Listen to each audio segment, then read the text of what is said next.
Do you know why only old people tell stories and legends? It is because legends are the cleverest thing in the world. Everything in the world changes, and only real legends remain. Legends are wisdom, and in order to tell them, one needs to have great knowledge and to see things others do not. For that, one needs to have lived a lot. That's why only old people know how to tell legends. As is written in the greatest, oldest magical book, an old person is someone who has acquired wisdom. Children love to hear legends because they have imagination and brains to envision everything, not just what others see. If a child grows up and still sees what others do not, he becomes wise and clever. He acquires wisdom. And because he sees what others do not, he knows that imagination is real. He remains as a child, a wise child, as is written in the greatest, oldest magical book, the Zohar. There once was a wizard, great and noble and good-hearted, with all the good qualities usually given to wizards in children's books. But because he was so good-hearted, he needed to share them all. But he didn't know who to share them with. He didn't have anyone to pour his affections on, to play with, to spend time with, to think of. And he also needed to feel wanted, for it is very sad to be alone.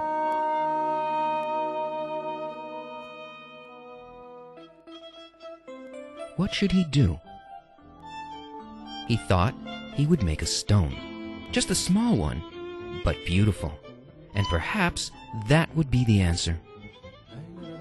I will stroke the stone and feel there is something constantly by my side, and we will both feel good, because it is very sad to be alone. He waved his wand, cha, and in an instant there was a stone, exactly as he wanted.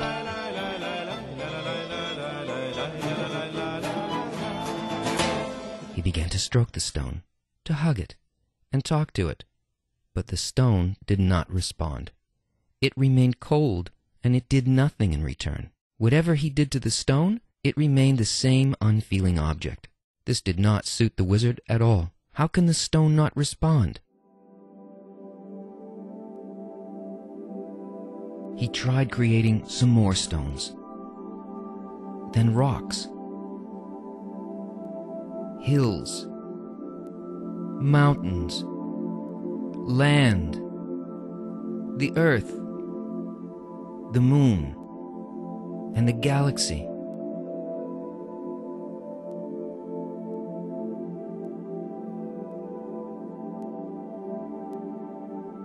But they were all the same.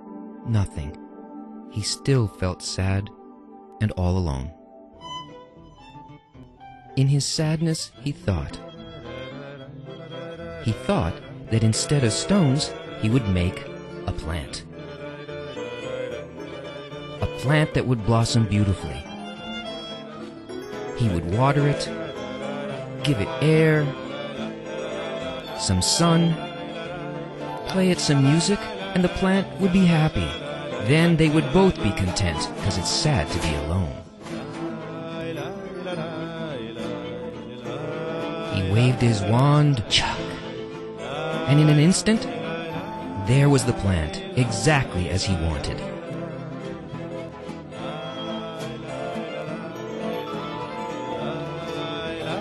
He was so happy, he began to dance around it.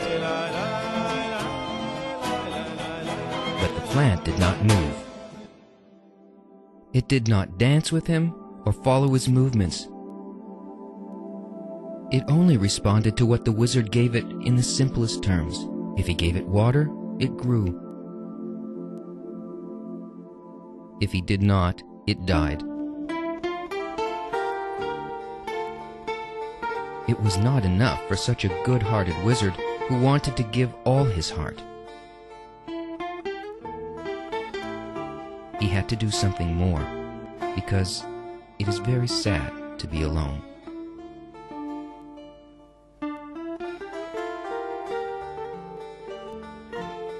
So he created all sorts of plants, in every kind of size. Fields, forests, orchards, plantations, and groves. But they all behaved the same way as the first flower. And again, he was alone in his sadness. The wizard thought and thought. What should he do? Create an animal. But what sort of animal? A dog? Yes, a cute little dog that would be with him constantly. He would take him for walks, and the dog would jump and prance and run along.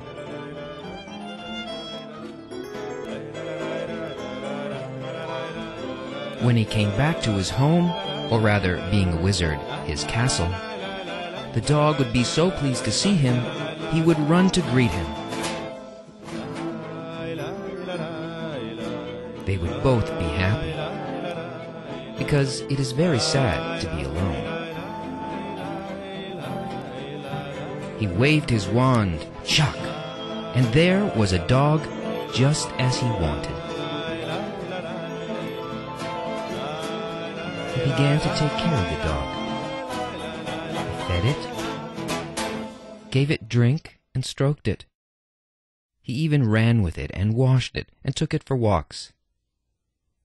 But a dog's love is summed up in being next to its owner, just in being wherever he is. The wizard was sad to see that the dog could not reciprocate, even if he plays with him so well and goes everywhere with him. A dog cannot be his true friend. It can't appreciate what he does for it. It doesn't comprehend his thoughts, desires, and how much trouble he takes for it. But that was what the wizard wanted.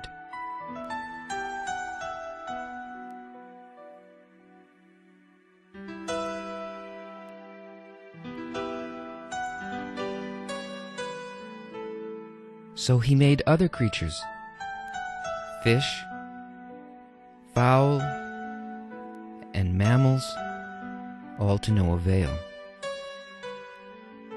None of them understood him. It was very sad to be so alone.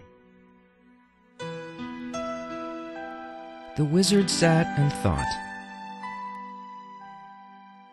Then he realized that in order to have a true friend, he must be someone who will look for the wizard, will want him very much, will be like the wizard, able to love him, to understand him, and resemble him, to be his partner. Partner? A true friend? He would have to be someone who is close to him, who understands what he gives him, who can reciprocate and give him everything in return.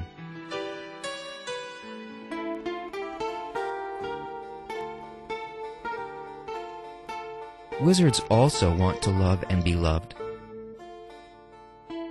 Then they would both be content, because it is very sad to be alone.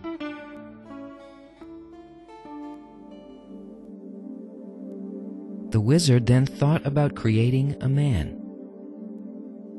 He could be his true friend. He could be like him. He would just need a little help to be like him, and then the two of them would feel good, because it's very sad to be alone. But in order for them to feel good, he must first feel lonely, and to feel sad without the wizard, to feel how I feel without him, and to know how sad it is to be alone. The wizard waved his wand again and, shack! made a man in the distance. The man did not feel that there was a wizard who had made all the stones, the plants, the hills, the fields, the moon, the rain, the wind, who had made an entire world filled with beautiful things, even computers and football. All these things made him feel good and lacked nothing. The wizard, on the other hand, continued to feel sad that he was alone. The man did not know there was a wizard who had made him, loved him, and was waiting for him. He didn't know that there was a wizard calling to him. "Hey, can't you see me here? It's me. I gave you all this. Come to me.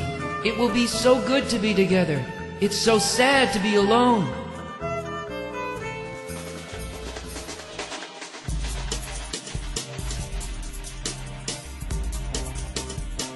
But how could a man who feels content, who has everything, even a computer and football, who doesn't know the wizard, doesn't want to find him, or get acquainted with him, or become close to him, or love him, and be his friend, how can he tell him, "Come, we will both feel good, because it is very sad to be alone without you"? A person only knows what is closest to him, and he does what everyone else in his surrounding does. He says what they say, he wants what they want, not to offend, to ask nicely for presents, a computer, football. How can he possibly know there is a wizard who is sad to be alone?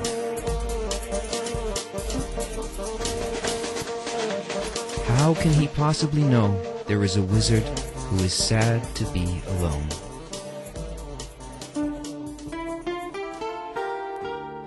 Still, the wizard is good-hearted, and he constantly looks out for man.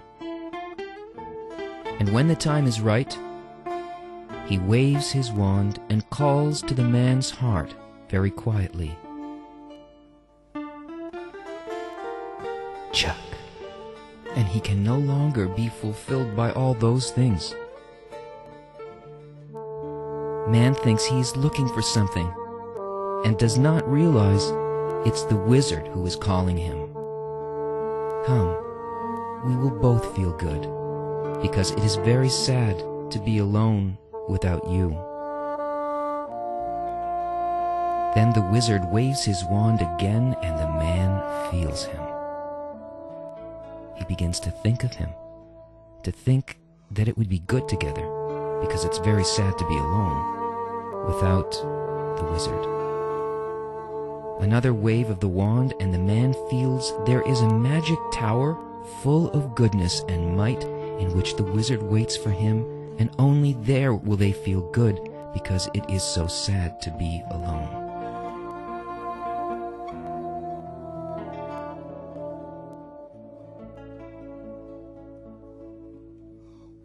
But where is this tower? How can he reach it?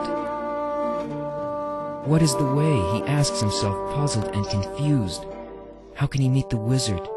Chuck, chuck. He keeps feeling the wave of the wand in his heart, and he can't sleep. He constantly sees wizards and mighty towers, and he can't even eat. That is what happens when a person wants something very much and cannot find it, and is so sad to be alone. But in order to be like the wizard, wise, great, noble, good-hearted, and a loving friend, a wave of the wand is not enough.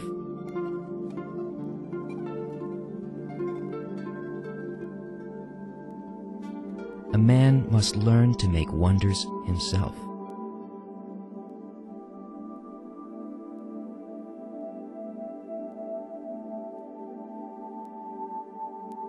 So the wizard, secretly, subtly, gently, leads the man to the greatest, oldest magical book, the Book of Zohar.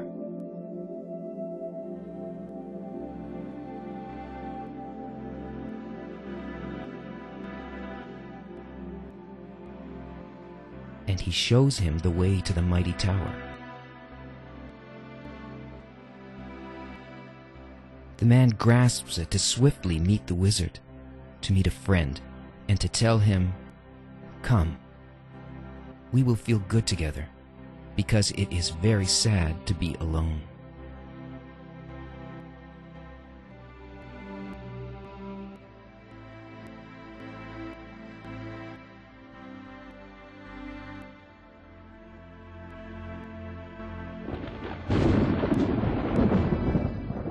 But around the wizard's castle, there is a great wall, and the more the man climbs, the rougher he is thrown back by the guards. The fall is painful, and he cries out to the wizard, "Where is your wisdom? Why are you making me suffer? Why have you made the way to you so painful for me?" And every time the man weakens and despairs, he suddenly feels shock. A wave of the wand, and he rushes to the wall again, and he tries to circumvent the guards no matter what. He wants to break into the gates, reach the tower, climb the rungs of the ladder, and reach the wizard. With each round, the man becomes braver, stronger, and wiser. He learns to do all kinds of tricks himself, to invent things only a wizard can. Every time he's pushed back, he wants the wizard more, feels his love for him more, and wants more than anything else in the world to be with the wizard, to see his face, because it will be good to be together.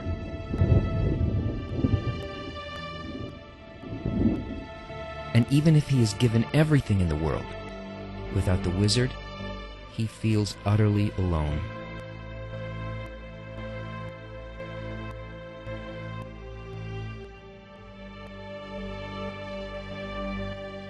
Then when he can no longer bear to be without him, the gates of the tower open, and the wizard, his wizard, lovingly comes to meet him and says, "Come, we will be good together, because now we both know how sad it is to be alone."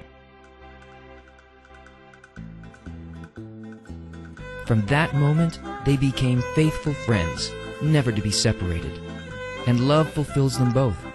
There is no finer pleasure than that between fellow men, forever into infinity.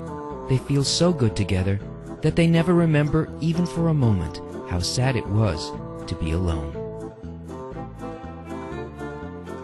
So if in your heart you feel this cha-cha, listen to it very carefully, and you will hear in it the call of the wizard, and feel how very great and important it is to come to him, for only then will you be happy.